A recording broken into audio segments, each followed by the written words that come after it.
Hello, welcome to the Lessons of Vietnam show. We're glad you took time to join us tonight. I'm your host, Bill Dixon, Vietnam veteran 6768. Our show, we try to tell the real story of the Vietnam War and the men and women who served there. There's so many myths, dispel the myths and half-truths out there. We're trying to get the real stuff out. We're broadcast courtesy of Nissan Communications World Headquarters here in Raleigh, North Carolina. If you want to give me a comment about the show, a suggestion, or you want to be a guest, just contact me at dixonbill80@yahoo.com. To participate in the show, if you want to come in during the show and ask a question, make a comment or whatever, just dial 919-518-9773. Again, 919-518-9773, or even better, come in on Skype at Computers 2K Voice. That's Skype, Computers 2K Voice, but you're welcome to come in and make comments or whatever. If you have something to say about the show or the subject. Right now, with the COVID going on, people are starting to loosen up a little bit, but it has up the number of veterans who have committed suicide recently. So if you know you are a veteran or you know a veteran who is struggling this time, please encourage them to call the Veterans Crisis Line at 1-800-273-8255 and press 1. There's somebody there waiting to talk to you. All they are doing is just waiting to help you in any way they can. Tonight's show is part 2.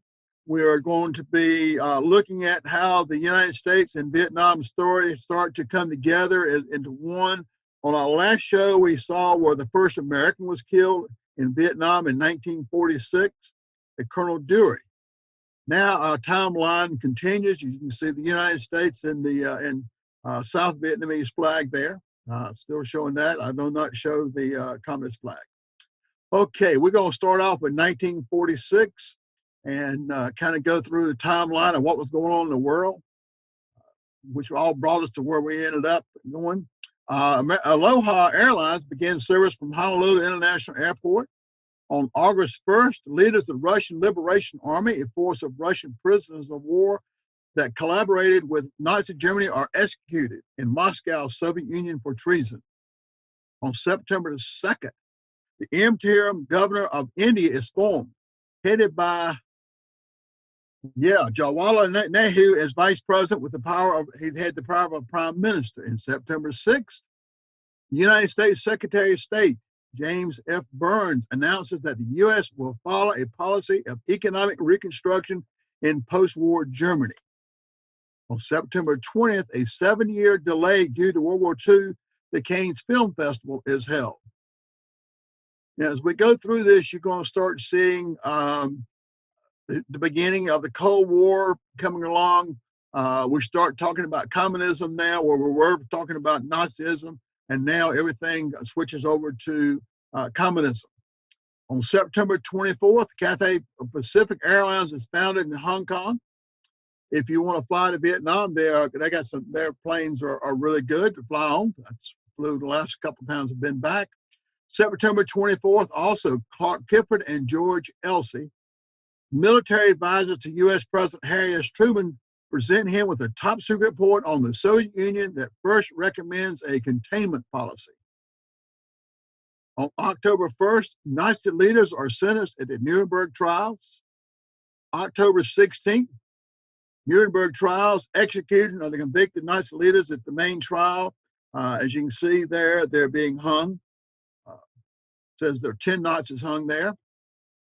In 1946 still, October 22nd, thousands of military-related technical specialists are recruited from the Soviet occupation zone of post-World War II Germany for employment in the United States.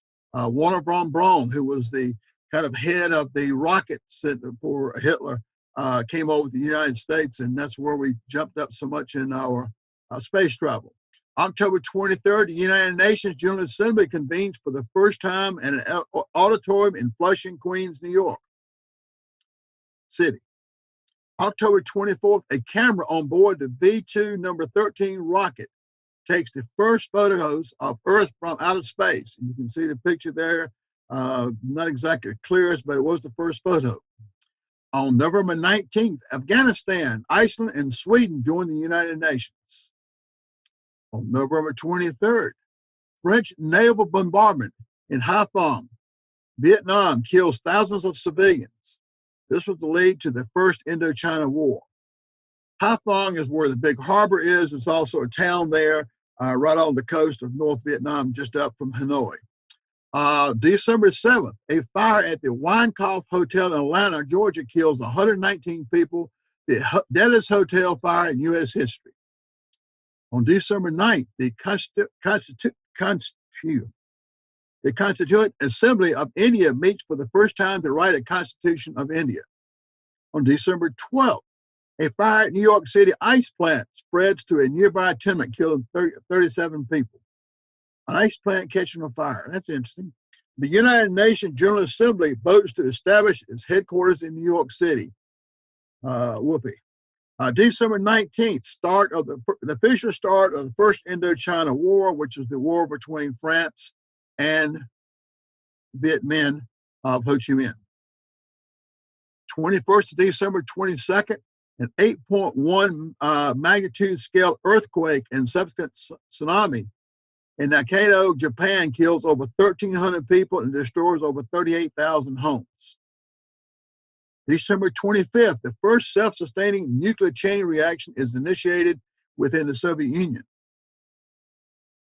December 31st, President Harry S. Truman officially proclaims the end of the hostilities in World War II. That's almost a year after we thought it had ended. Okay, the Academy Award winners, The Lost Weekend. Anybody out there remember that movie? I don't think I've ever seen it. Maybe I have over a period of time. Nominees were Anchors Away, The Bells of St. Mary's, Mildred Pierce, and Spellbound. I do remember something about The Bells of St. Mary's. The Billboard year top ending singles was Prison of Love by Perry Como, To Each His Own by Eddie Howard, The Gypsy by the Ink Spots, and 5 Minutes More by Frank Sinatra. That was what was going on as far as entertainment. Television kind of had slowed down during the war. February 18th, the first Washington, D.C., New York City telecast through AT&T Corporation's coaxial cable, in which Dwight Eisenhower placed a wreath at the base of the statue in the Lincoln Memorial, and others make brief speeches. That was the first time directly between Washington and New York.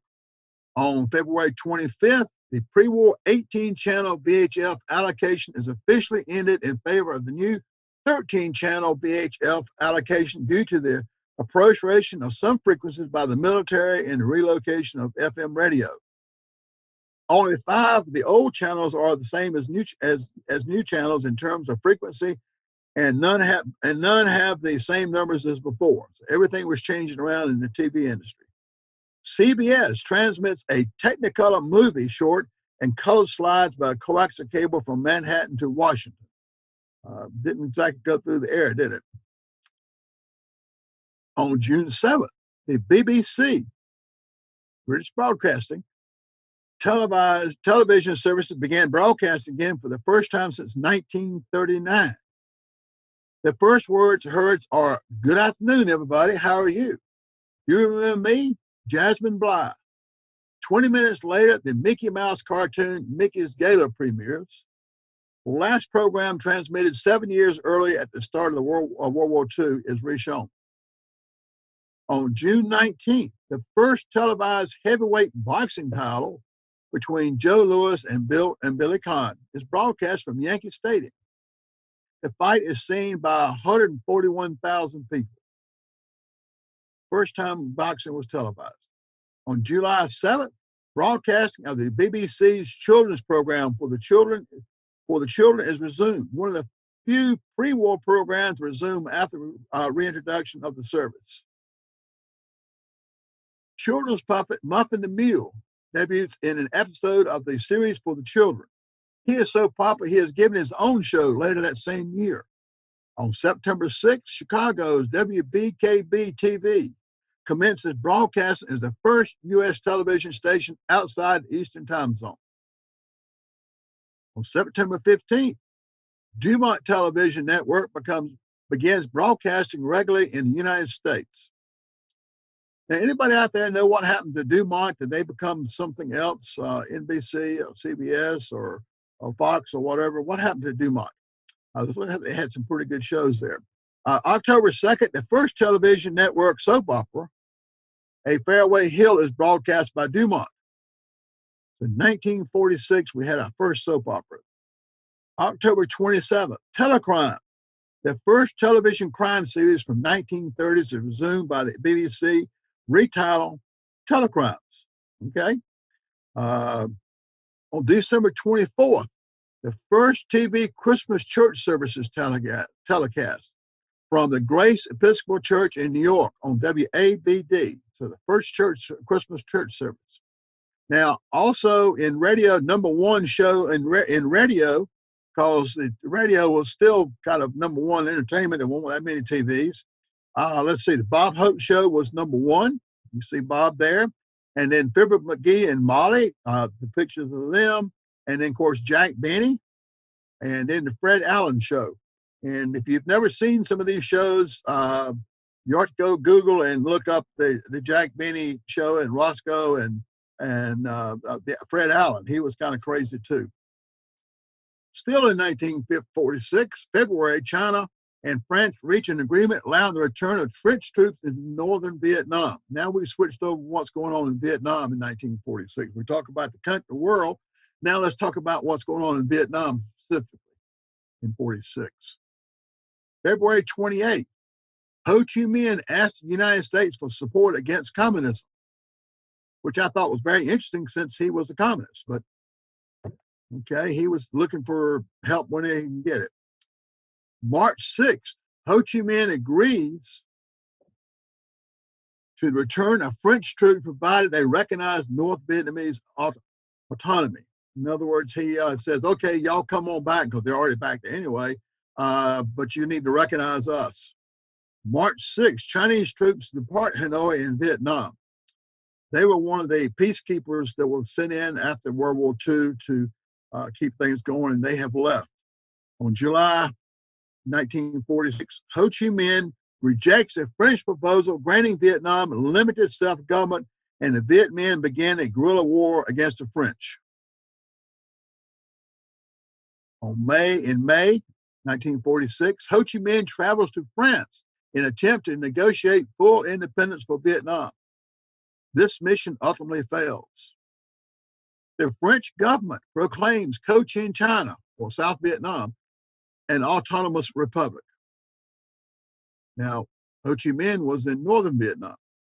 Ho Chi Minh rejects a French proposal granting Vietnam limited self-government, and the Viet Minh begins a guerrilla war against the French, which we just discussed. August 27th, the French President Charles de Gaulle states that France should keep its colonies and overseas territories.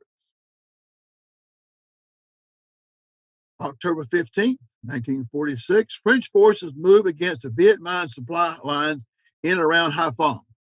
And you can see Charles de Gaulle there in the picture. November 20th, 1946, fighting breaks out between the Viet Minh and the French forces at Haiphong. This marks the start of the First Indochina War. The First Indochina War went on for 8 years with the France's war effort largely funded and supplied by the United States. I'm going to read that part again. With France's war effort largely funded and supplied by the United States. November 23rd, between 2,000 and 6,000 Vietnamese civilians are killed after French ships shelled Haiphong. December 19th, 30,000 Viet Minh soldiers attacked French positions at Haiphong. And you can see them there attacking. All right. So now we're going to go on over into 1947. January 1st, Canada's Citizenship Act said that citizens living outside of Canada on their 24th birthday would automatically lose their citizenship unless they fill out a form saying they wish to keep it. I think that's been changed. Mahatma Gandhi began a march for peace in East Bengali, and you can see Mahatma Gandhi there. January 3rd, congressional proceedings were televised for the first time as viewers in Washington, Philadelphia, and New York City saw some of the opening ceremonies of the 80th Congress.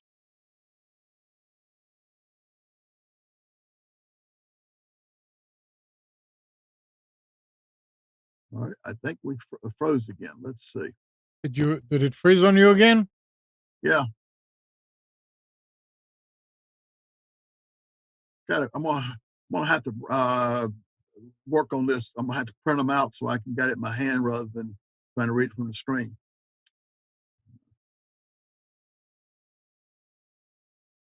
Okay, there we go. All right. January 3rd in Trenton, New Jersey, Al Herpin, handyman who claimed he had no bed to sleep in because he had never slept a wink in his life. He passed away at age 92. He was famed for catnapping in chairs but never sleeping in a bed. No bed was found in his living quarters after he died. Doctors said there was evidence that he had gone several months without sleep, and they confirmed that if he went that long, it could well be that he was awake his entire life. I tell you what, that's not something I'd want.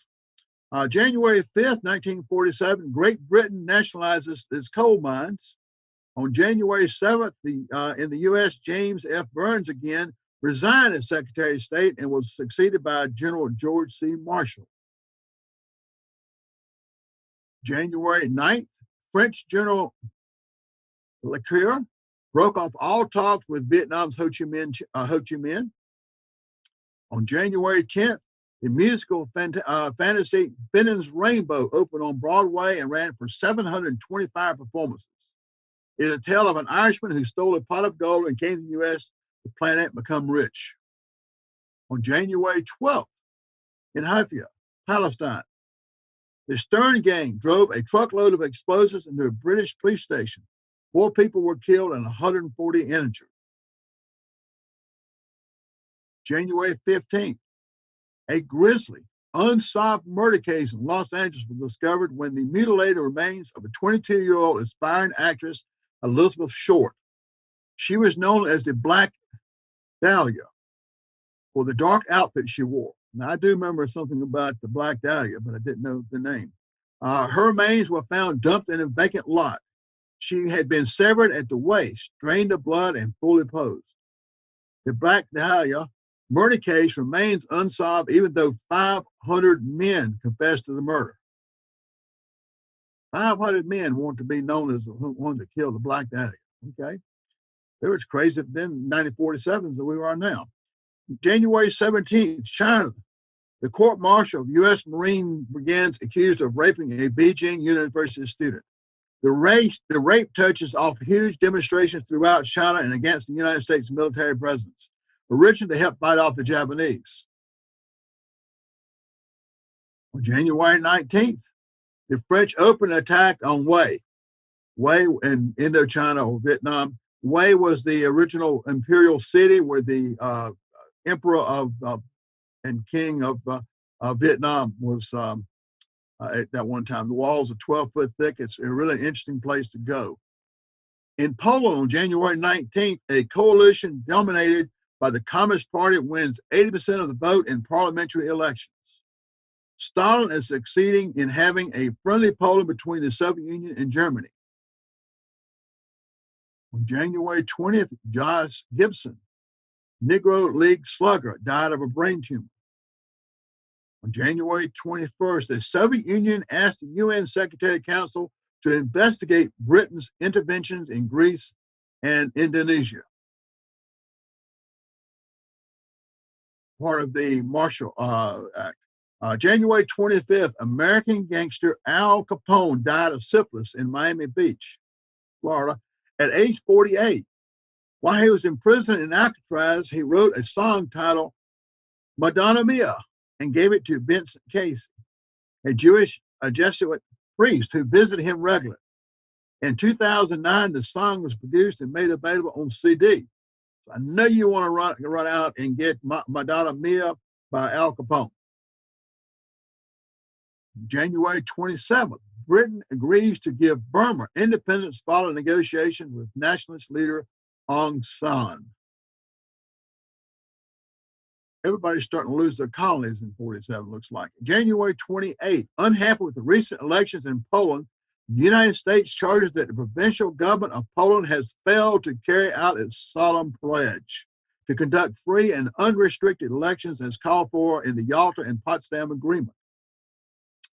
Meanwhile, Chester Carlson, a patent attorney and kitchen inventor, signed a license agreement with Haloid Corporation of Rochester, New York, to develop a copy machine. This was the beginning of Xerox copy business. 12 years later, the company launched a practical dry copier. In January of 47, the Polish Peasants' Party, led by a former member of General Zagorski's government in exile, won the parliamentary elections despite violent intimidation. The results were brazenly falsified by the ruling communists. The first official meeting of the Los Angeles Friars Club occurred when Milton Berle got a group together at the Old Savoy Hotel on Sunset Boulevard in Los Angeles, including actors Jimmy Durante, George Jessel, Eddie Cantor, Robert Taylor, and Bing Crosby. The Friars Club of California was originally established as a spinoff of the New York Friars Club as a nonprofit membership-only club. And you know them now probably as their celebrity roast, where they get up and roast different celebrities for charitable reasons. And in February 2nd, U.S. and Canada announced the continuation of their defense cooperation under the Permanent Defense Board of 1940. On February 3rd, Percival Prattis became the first Black reporter in the Congressional Press Gallery. In February 5th, the Soviet Union and Great Britain reject terms for an American trusteeship over Japanese Pacific Isles. Nobody wants to take the isles. February 7th, Arabs and Jews rejected a British proposal to split Palestine. February 9th, bank robber Willie Sutton escapes jail in Philadelphia. Somebody asked Willie Sutton one time why he robbed banks. He said, because that's where the money was. On February 17th, the U.S. begins Voice of America radio transmissions into the Soviet Union, viewed by the Russians as hostility. Now, there was a big tower in Voice of America off Washington, North Carolina, or as we call it, original Washington. I think it's still being broadcast from there. February 20th, a chemical mixing error causes an explosion that destroys 42 blocks in L.A. That's not 42 homes, folks. That's 42 blocks. February 20th, Lord Louis Mountbatten was appointed the last Viceroy of India. On February 20th, also, the British pledged to leave India by June of 1948. So they made that guy run it, then they told him going to get out. February 21st, Edwin H. Land demonstrated his Polaroid land camera in New York City. It produced a black and white photograph in 60 seconds. I had a camera just like that. Polaroid Corporation was co-founded by Land and George W. Wheelwright III. On February 23rd, General Eisenhower opened a drive to raise $170 million in aid for European Jews. On February 23rd, several hundred Nazi organizers were arrested in Frankfurt by U.S. and British forces. On February 24th and 47, Franz von Papen was sentenced to 8 years in a labor camp for war crimes. February 28th, Britain and France signed a 50-year pact to curb Germany. In February 28th, Chiang Kai-shek, China's anti-communist ruler, sends soldiers against rioting Taiwanese. Between 18,000 and 28,000 are said to have been massacred. The riot was sparked by the arrest of a woman selling contraband cigarettes in Taipei. Crowds attacked the Nationalist Party institutions as nationalist troops and secret police struck back over the ensuing months. But that's Chiang Kai-shek there, all dressed up. On March 1st, the International Money Fund begins operation, and I have a feeling that was one of our bad turning points. On March 4th, France and Britain signed an alliance treaty. On March 5th, French communist leader Maurice Thorez declared support for the French sovereignty over Vietnam. even though the communists, the French communists wanted to keep Vietnam as a colony. On March 6th, Winston Churchill opposed the withdrawal of troops from India. On March 10th, the Big Four meet in Moscow to discuss Germany. On March 10th, one of the largest sunspots ever recorded occurred. And you see the sunspots there on the sun as you go by. On March 12th, a joint session of Congress, President Truman proclaims what will become known as the Truman Doctrine. The U.S. is to aid Greece and Turkey to support free peoples to work out their own destinies in their own way. The doctrine was intended to speed recovery of Mediterranean companies and to resist communism. In other words, we're going to help you out, but as long as you stay anti-communist. On March 13th, the Lerner and Loewe musical Brigadoon opened on Broadway for 581 performances. On March 14th, the U.S. signed a 99-year lease on naval bases in the Philippines. On March 19th, Chiang Kai-shek's government forces took control of Yan'an, the former headquarters of the Chinese Communist Party. March 21st, President Truman sees fears of a communist takeover or influence of the United States government as ridiculous, but he is responding to the public pressure. He institutes a program of loyalty oaths for federal employees to swear allegiance to the United States. In other words, people who worked for the government had to swear they were still loyal to the United States. Maybe we ought to do that today. March 24th, Congress approved the 22nd Amendment and submitted it to the state legislature for ratifications. That process was completed on February 27, 1951. After the amendment had been ratified by the requisite 36 of then 48 states, neither Alaska or Hawaii were there, it had been admitted as states, and its provisional came into force on that date, which basically said there was no third term for the president. He could serve 2 terms, but he could not stand for a third term. Why don't we do that for Congress? March 25th, a coal mine explodes in Centralia, Illinois, claims 111 lives. March 26th, FBI Director J. Edward Hoover warned the House Un-American Activities Committee that a communist had launched a clandestine attack on Hollywood 12 years earlier, which starts another crazy time. March 29th, Madagascar rebelled against French colonial rule. Repressions followed, and an estimated 100,000 Malagasy people were killed. This became known as Martyrs' Day.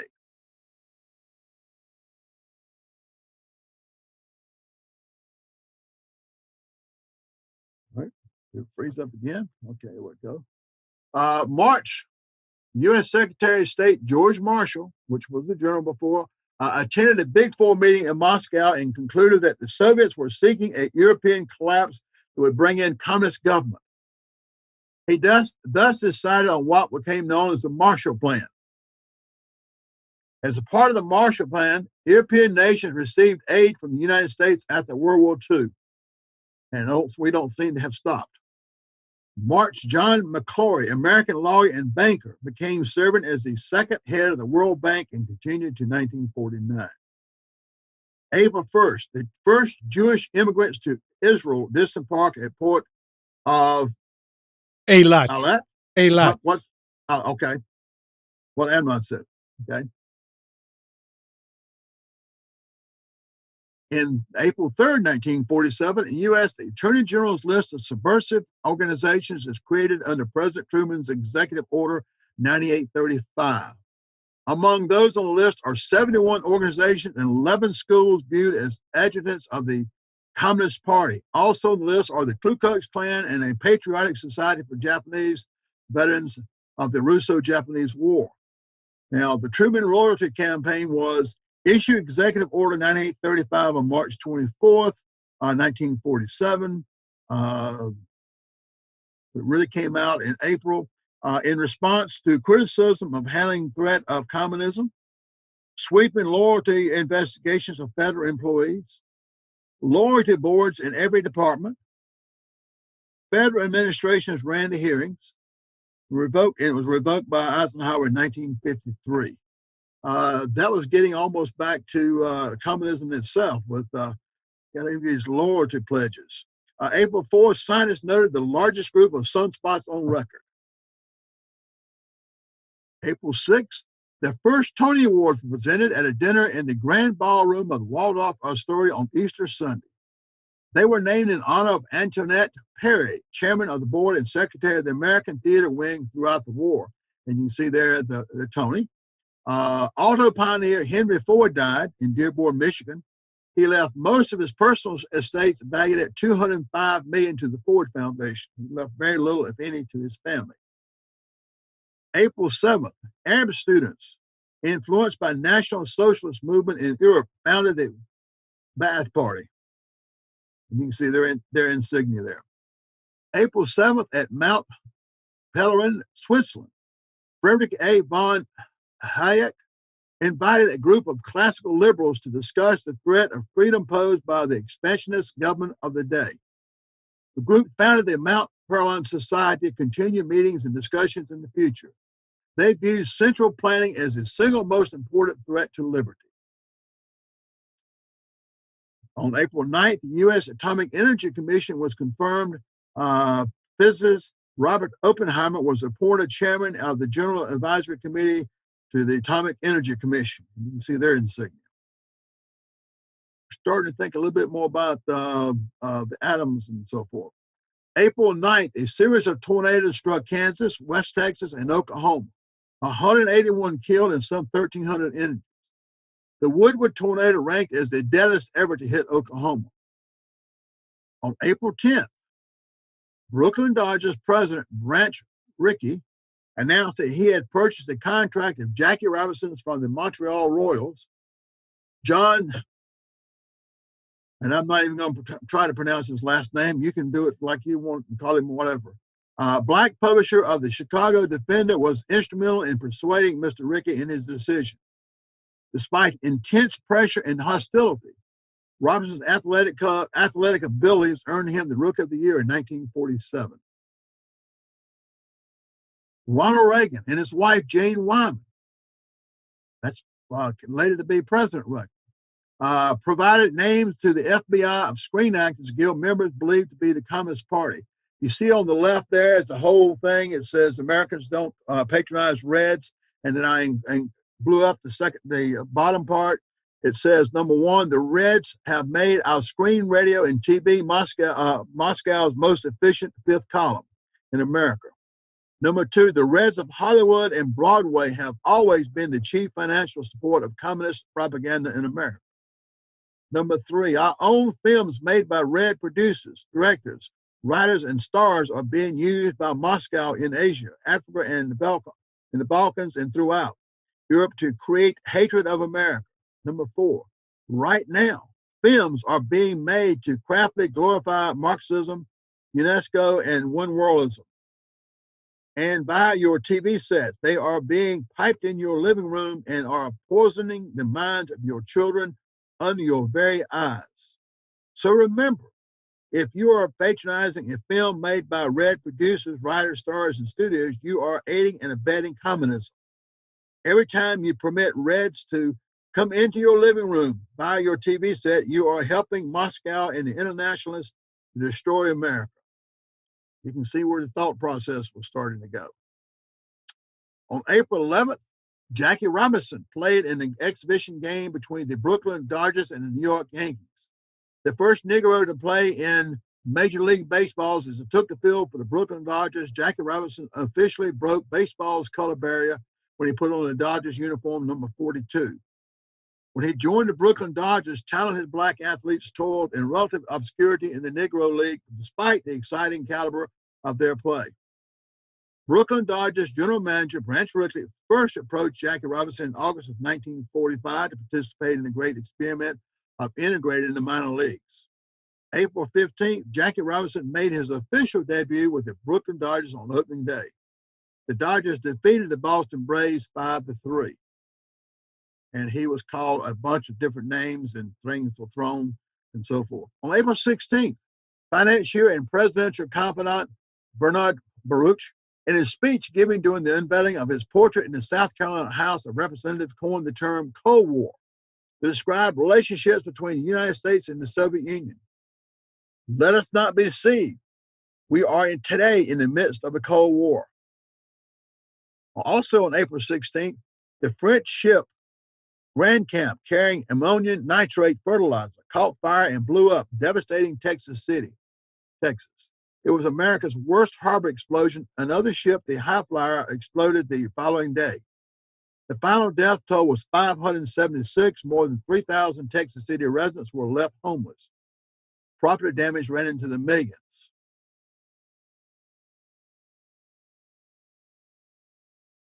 On April 26th, in a game between Brooklyn Dodgers and the Philadelphia Phillies, a player for the Phillies shouted continued abuse at Robinson, calling him the N-word and advising him to go back to the jungle. On April 26th, Evelyn Walsh McLean, the mining heiress, died at 60. She was the owner of the Hope Diamond and had hocked a 44.52 carat gemstone at a Virginia pawn shop in 1932 to raise cash for the retrieval of the Lindbergh baby. That's interesting. The stone was transferred to a bank by Frank Murphy, an associate justice of the Supreme Court. The bank sold it to Harry Winston, a noted New York jeweler who donated it to the Smithsonian Institute in 1958. For those who didn't know, the Hope Diamond is the largest diamond in existence at the museum. You can go see it at the Smithsonian. 44.52 carats. April 27th, it was Babe Ruth Day at Yankee Stadium as baseball fans across the country honored the alien star.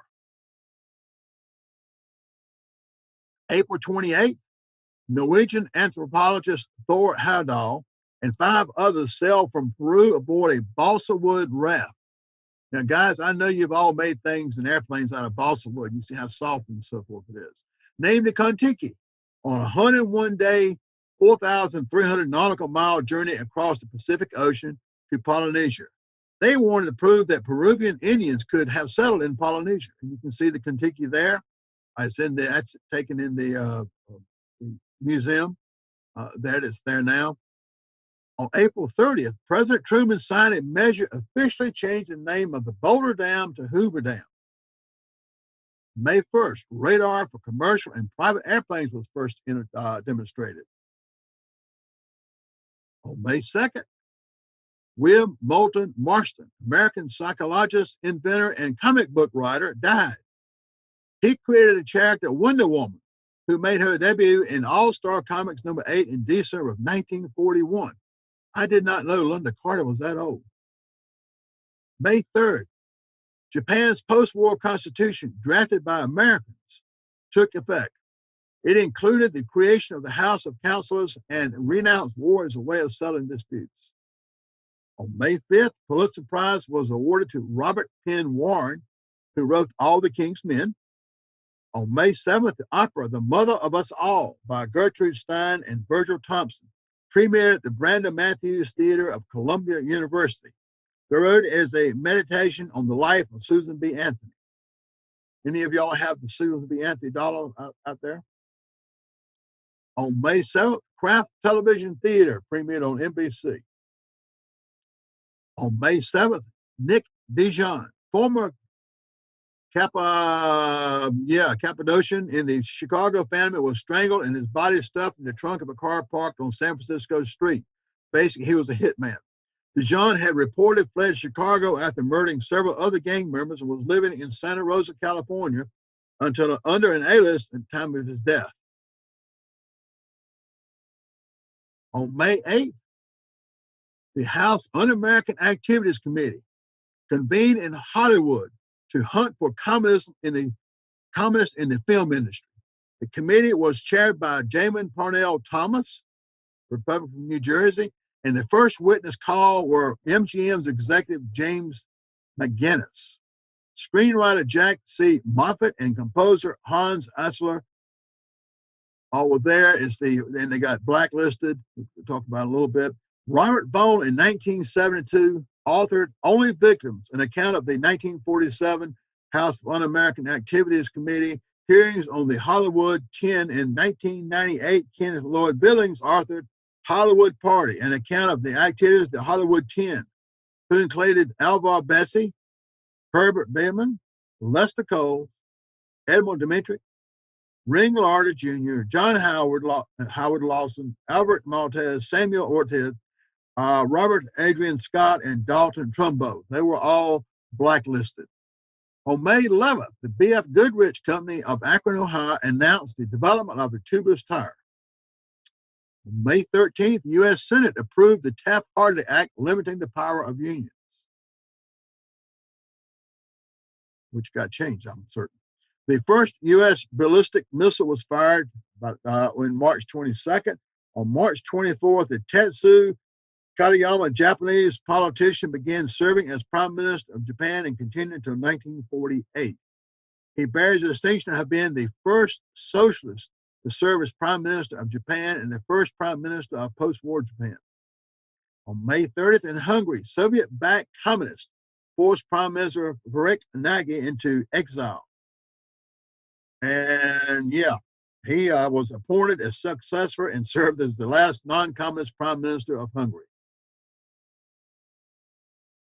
On May, Thomas D. Alessandro became the first of 3 4-year terms as mayor of Baltimore. He was the city's first Italian-American and Catholic mayor and served for 12 years. In 2002, his daughter, Nancy Pelosi, became the first woman to lead a party in U.S. Congress, after Democrats voted 177 to 29 in support of the liberal from San Francisco.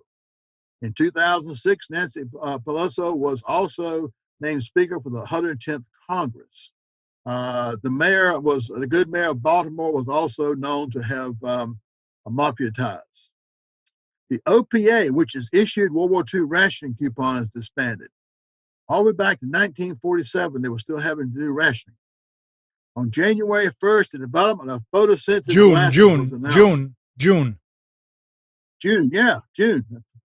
That's what sometimes my mouth and my eyes don't work together. In June 1st, the development of photosensitive glasses was announced in Corning, New York. And I've had those, and they're nice. Helps with the glare. On June 3rd, in Britain, an announcement was made in the House of Commons that India was to be partitioned and that independence would follow. On June 4th, the House of Representatives overwhelmingly approved labor management relations, also known as the Taft-Hartley Act. It was provided for an 80-day injunction against strikes that endangered public health and safety. And let's see, the 2 guys on either side, the guy sitting is Taft and Hartley. Taft is the one leaning over, dark suit. The other one is Hartley. And that is the Secretary of State at the time, who I do not remember. On June 5th, 1947, a few people in the U.S. are concerned that hardships in Europe will bolster Marxism arguments and add to the appeal of communism. At Harvard University's U.S. Secretary of State George C. Marshall outlines an economic recovery plan for Europe. He speaks of the need to protect political stability and peace. Our policy, he says, is directed not against any country or doctrine, but against hunger, poverty, desperation, and chaos. Or, as he didn't say, communism. California, June 10th. California Governor Earl Warren signed a measure that gave each county the authority to regulate its own air pollution. This was America's first statewide air protection law. In June 11, 1947, the government announced the end of household and institutional sugar rationing to take effect that day. During the war, it was all ration. You could have 2 pounds a month. Didn't make a whole lot of cookies made back then. On June 15th, the All Indian Congress accepted a British plan for the partition of India. Britain partitioned the subcontinent, and Pakistan was founded as an independent country. Pan American Airways was chartered as the first worldwide passenger airline in June 17th. On June 19th, the Tucker automobile premiered in Chicago. It's a tough-looking car. On June 19th, the first plane, the F-80, to exceed 600 miles an hour was flown by Albert Board in Muroc, California. And that's the plane. On June 20th, President Truman vetoed the Taft-Hartley Act, but had his veto overridden by Congress. The act declared that closed shop illegal and permitted the union shop only following a majority employee vote.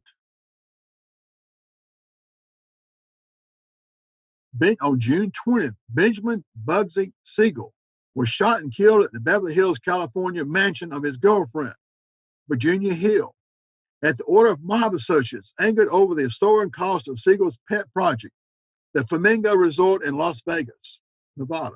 Siegel was known as one of the most infamous and feared gangsters of his day. Described as handsome and charismatic, he became one of the first front-page celebrity gangsters. He was also a driving force behind the development of the Las Vegas Strip. Siegel was not only influential within the Jewish mob, but was with his friends and fellow gangsters, Meyer Lansky. He also held significant influence within the African American Mafia and the legendary Italian Jewish National Crime Syndicate. That's what kind of dandy. In Hope, Missouri, experienced a world record rainstorm when 1 foot of rain fell in 42 minutes. That's 1 foot of rain in 42 minutes. In June 1947, had been the wettest month of record since record keeping began in 1888 in northern Missouri. Holt is located in both Claymore and Clinton counties. That is a lot of water. June 23rd, the Senate joined the House and passed the Taft-Hartley Act over the veto of the president. It prohibited the use of union funds for political purposes and introduced a 60-day notice before a strike or lockout, outlawed the closed shop, and empowered the government to serve injunctions against strikes, likely to cripple the nation's economy. The act prohibited employer payments to a union of its officials except in certain cases, such as payments to an employed benefit fund. Well, that was a nice loophole. June 24th, 1947, flying saucers were sighted over Mount Rainier by pilot Ken Arnold. And you can see his flying saucer. It looked kind of like almost looks like a boomerang there or something. June 26th, Congress approved the unification of the armed services under a Secretary of Defense, John B. Barstow. In other words, all the different Army, Navy, all came into one. In Japan, Mount Osama erupted and left 11 people dead. You can see it there. June 30th, in China, the communists began warfare against Chiang Kai-shek's government. They have crossed the Yellow River, recruiting people as they advance. They're starting to take over China. Okay. Here's Roswell. I'm going to answer your questions right here. An object crashed near Roswell, New Mexico. The Army Air Force later insisted it was a weather balloon, but eyewitness accounts gave rise to speculation it may have been an alien spacecraft. You can see there with the arrow. RAF captures flying saucer on ranch in Roswell region. Stalin is hostile towards the Marshall Plan, even though it was not yet approved by U.S. Congress. The Marshall Plan is where we're going to start helping out Greece and a couple other countries. He accused the Western powers of seeking to divide Europe in two hostile camps. July 5th, Larry Doby signed a contract with the Cleveland Indians to become the first black player in the American League. Let's go back to New Mexico. July 5th, Rancho McBrazel found unusual debris 75 miles northwest of Roswell, New Mexico, scattered over an area 300 yards wide and 3/4 of a mile long. This led to rumors of an alien crash. The military said it was a crash weather balloon. And you can see there that the newspaper story, how he was being harassed, the guy that found it, probably by the government as well as the press. On July 8th, the National League defeated the American League defeated the National League 2-1 in an All-Star game played at Chicago's Wrigley Field. July 8th, demolition work begins in New York City to make way for the permanent headquarters of the United Nations. In New Mexico, the Roswell Daily Record reported the military's capture of a flying saucer. It became known as the Roswell incident. Officials later called the debris a harmless high-altitude weather balloon. In 1994, the Air Force released a report saying the wreckage was part of a device used to spy on the Soviets. As you can see there's the parts they were finding and so forth. July 19th, the engagement of Britain's Princess Elizabeth to Lieutenant Philip Mountbatten was announced, and you can see their engagement pictures there. July 11th, I can't even look at it and read it right. A Czech delegation returns from Moscow and announces that the decision to receive Marshall Plan assistance has been canceled. In other words, they were told, if you want to continue on, that you will not accept any assistance from them, we'll give it to you. July 16th, Raoul Wallenberg, Swedish diplomat, jailed by the Soviets who believed that he was an American spy, reportedly died at the Lubyanki prison in Moscow of an alleged heart attack. He had saved more than 20,000 Hungarian Jews from the Nazi death camps. But he had that mysterious heart attack. Hadn't been too old. July 18th, President Truman signed the Presidential Succession Act, which placed the Speaker of the House and the Senate President pro tempore next in line of succession after the Vice President. And that's a scary thought. Okay. July 18th, an African-American patient, codenamed CAL3, was unwittingly injected with plutonium in a San Francisco hospital as part of a treatment for apparent bone cancer. July 18th, British seized the Exodus, 1947, ship of Jewish immigrants to Palestine. The British Royal Navy intercepted the ship's President Warfield, which had been renamed Exodus, by its passengers, forcing the 4,000 Jewish would-be immigrants aboard back to displaced persons camps in Germany. Britain was still the ruling power in Palestine, which was being racked by a conflict resulting from Jewish national aspirations. The return of the Jewish immigrants, many of them survivors of Nazi persecution, heightened the anti-British sentiment among the Jews in Palestine and elsewhere. President Truman signed the National Security Act, creating the Department of Defense and National Security Council and the Central Intelligence Agency and the Joint Chiefs of Staff. The act forbade the CIA from operating within the United States.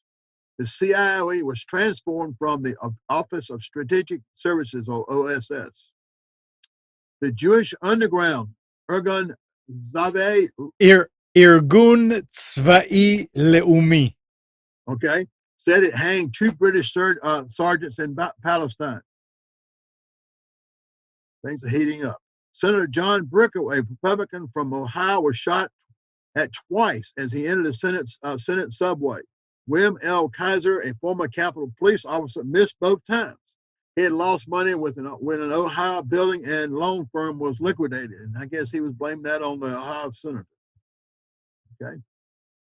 George Kennan, in his article, The Source of Soviet Conflict in the Quarterly Foreign Affairs, which he signed X, set out in the U.S. policy of containment of the Soviet Union. Kennan stated in the article that it is clear the main element of any U.S. policy towards the Soviet Union must be that of a long-term, patient but firm and vigilant containment of Russian expansion tendencies. Let's stop communism. July Aung San was an independent hero. See his picture there on the left, was assassinated on the eve of becoming Burma's first prime minister. There were 6 other members of his interim government also killed. Aung San Suu Kyi, his daughter, won the 1991 Peace Prize. And you can see her book there as A Prisoner for Peace. On August 7th, 1947, the balsa wood raft, Kon-Tiki, which had carried the 6-man crew 4,300 miles across the Pacific, crashed into a reef in the Polynesian island group, but they didn't make it. On August 10th, William Odom set a solo record of completing a round-the-world flight in 73 hours and 5 minutes, landing at Chicago's Douglas Airport. August 14th, Britain partitioned its subcontinent and Pakistan was founded as an independent country. The Muslim areas in the east and west became independent Pakistan with Muhammad Ali Jinnah as president. India gained independence after some 200 years of British rule. Britain partitioned the subcontinent prior to its independence. 565 princes ruled a third of India. After independence, the government left the royalists retain their titles and assets in return for incorporating their principalities into new nations. The 664 princely states of India were given the choice of which country they wanted to join. Although most of the people of Kashmir were Muslims, the Maharaja was Hindu and he appealed to India for help. Independence in Pakistan and India had led to bloody conflicts and thousands died. August 18th, the Hewlett-Packard Company was incorporated and reported revenues of $1.5 million, with 111 employees, record sales of $679,000. August 18th, a naval torpedo and mine factory exploded in Spain, killing 300 people. Ah, yes, the infamous parking meter. August 21st, 1947, San Francisco's first parking meter was installed at Bush and Polk Streets. And there was an audience at the Hollywood Bowl who heard President Truman's daughter, Margaret, give her first public concert as a singer. She was quite a lady. August 25th, Marion Carl, U.S. Navy test pilot, set a world speed record of 651 miles per hour in a D-5581 at Muroc Field, later Edwards Air Force Base in California. 655. Legendary bullfighter Manuel was mortally wounded by a bull during a fight in Linares, Spain. He died the following day at age 30. September 7th, battles took place between the Hindus and Muslims in New Delhi. September 8th, British government sailed the Exodus with fugitives from Nazis. Finally let them go. September 19th, in Argentina, women received the right to vote. September 16th, Arab League Secretary Azam Pasha rejects a Jewish plan for partition, saying nations never concede they fight. About the Jews fighting for partition, he says, "We shall try to defeat you. I am not sure we'll succeed, but we'll try. We were able to drive out the Crusaders, but on the other hand, we lost Spain and Persia. It may be that we shall lose Palestine, but it's too late to talk of peaceful solutions." September 17th, James Forrestal was sworn in as the first U.S. Secretary of Defense as a new national military establishment, Unified America's Armed Forces. September 18th, the National Security Act went into effect. It created a Cabinet Secretary of Defense and unified the Army, Navy, and newly formed Air Force into a national military establishment. The U.S. Air Force was carved out of the old Army Air Corps. The act established the National Security Council and the Central Intelligence Agency. Okay. Allnut Ergen and Herb Eberson formed Atlantic Records in New York City, September 1947. A new independent record label concentrated on gospel, jazz, and rhythm and blues music. Their first recording session took place in November of 1947. On September 19th, the rightist Jewish guerrilla fighters, what Amnon said was Irgun bombed a police station in Haifa, killing 4 British policemen, 4 Arab policemen, and 2 Arab civilians, and wounded 46 others. On September 22nd, a Douglas C-54 Skymaster made the first automatic pilot flight over the Atlantic.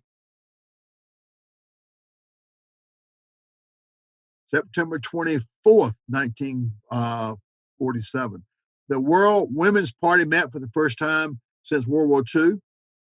September 30th, in the United States, around 14,000 television sets are in use. Just 14,000 in the United States. And for the first time, the World Series is televised.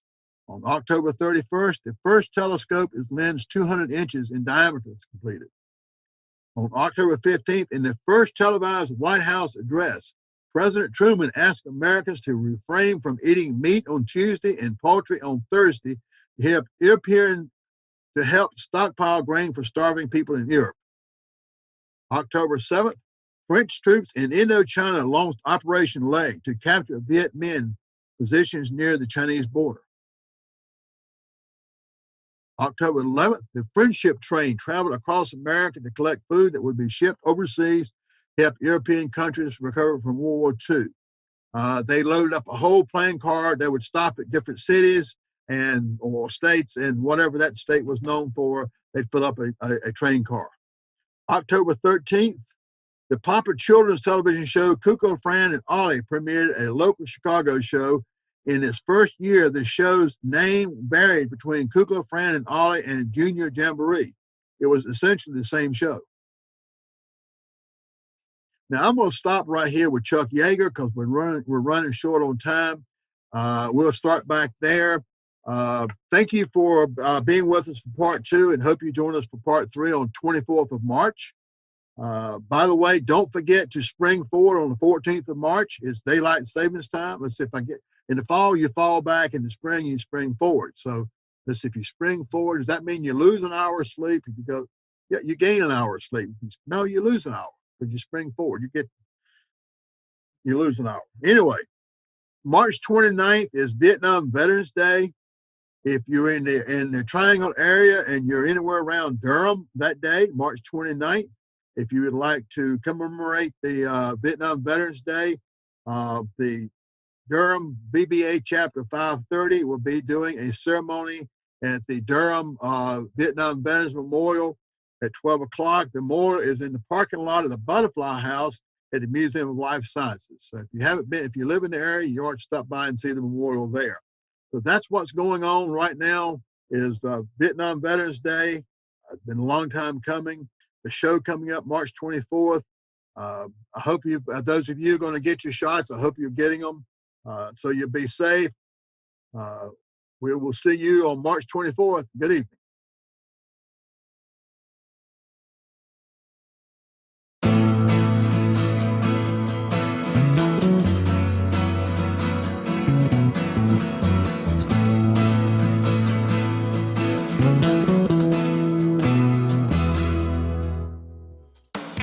You are tuned to the Nissan Communications Network. If you tuned in too late, you can always watch each program in its entirety or download an MP3 audio file of it in the archives section at nissancommunications.com. Don't forget to subscribe to our YouTube channel, follow us on Twitter, and like us on Facebook. Sponsored by StreamingGear.com, Carolina Apparel, and DeltaForce.net.